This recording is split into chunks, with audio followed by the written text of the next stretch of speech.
Greed has changed. Oh my, has it changed, especially over the years within gaming.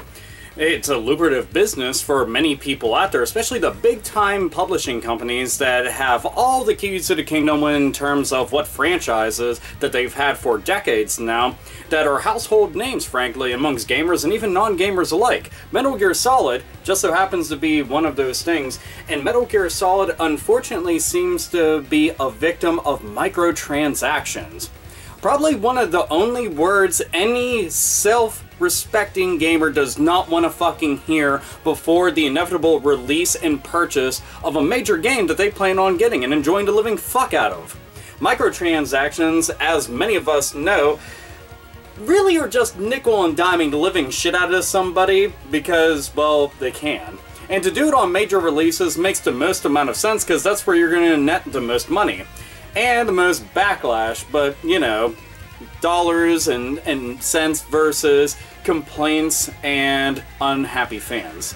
I gotta weigh out those differences. Konami apparently doesn't seem to mind that at all. And this is not all that surprising since many times development teams will be in the process of making a video game, the publisher comes in and demands changes to be made. Portions of the game to be taken out and then charged for separately altogether because they know that that would be an easy way to go and invoke a sale out of somebody after the initial purchase. In-game downloadable content that's actually on disc. Oh man, fucking love that stuff, right? Day 1 DLC. Oh, that's even better. How about this? All the downloadable content that's specific depending on which store that you go to, and you can only get it that way. Oh man, I fucking love those too. But microtransactions and Metal Gear Solid Phantom Pain. So we're gonna have that. The last game Hideo Kojima is going to be making over Konami is going to be littered with microtransactions. And anybody who's played Metal Gear Solid Peace Walker on PSP or on the HD collection will already know what GMP is, and there is base building, a big portion of base building going on in Phantom Pain, and understandably so since it's a big fucking open world game, ginormous in scale. So they want to go and invest that idea into this, and I'm kind of glad because I like the idea. What I don't like about it is that they'll be tacking on microtransactions seemingly to this.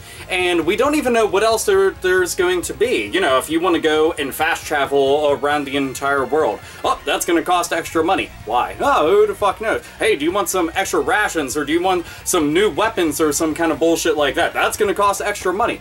There's so many dumb-ass things that they could possibly do with this. You know, if you want to go and get this vehicle, yeah, you could, but we're thinking money. Microtransactions everywhere, just litter the entire game with it. Greed has changed. Gaming has changed. It's not fucking surprising because we have Konami, a company that's essentially went and placed a big bet, put all their money into mobile as the future for their gaming division.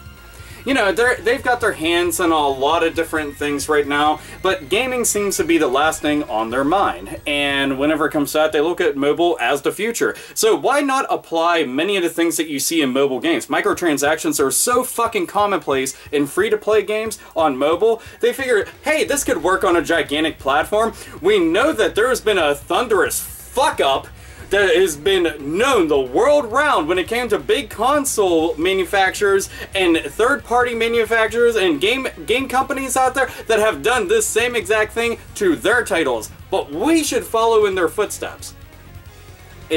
That's why looking at history is important, so that you can learn from the mistakes of others so that you do not tread the same exact path. But this is Konami that we're talking about. Them fucking up seems to be a daily thing. They're like, fucking up? Well, of course. I mean, look at us. We're Konami. We were only awesome up until late 90s, early 2000s, and suddenly just right off fucking cliff.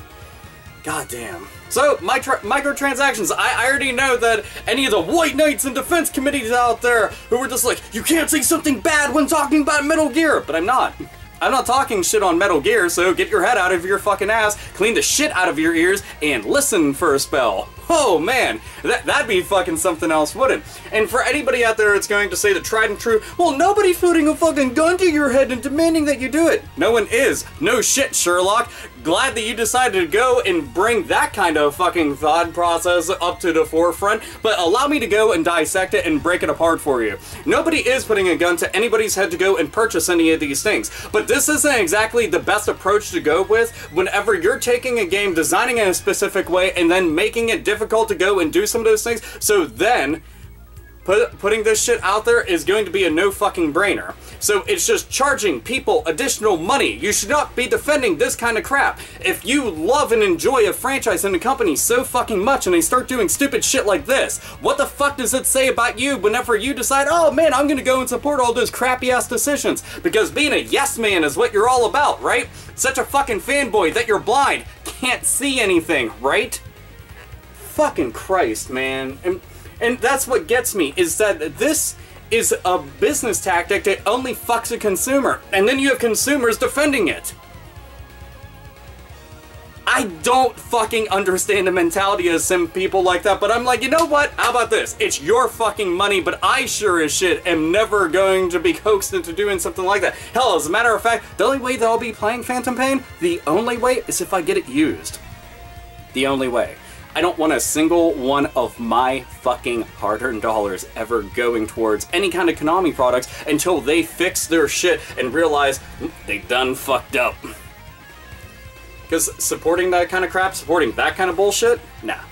That's how you end up having a free-to-play, you know, freemium Metal Gear Solid game that is filled to the brim with nothing but microtransactions for you to even enjoy the game. It'll be free to play, quote unquote, and to download. Now, here's what we're going to do. We're going to put all these microtransactions in there, and by the time you're done trying to go and play the actual game in its entirety to its fullest, it's going to cost you about, I'd say about $85. Well, wasn't that a fucking dandy experience right there? And you'll wonder why your wallet is so fucking light and why your fucking head is so goddamn empty with a little fucking echo effect going on inside of it, because you didn't use your fucking head meat and you didn't think. Anyway, microtransactions, go fuck yourself. Konami, follow suit. This is AlphaOmegaSin, as always, nerds, nerdettes, and gamers game the fuck on.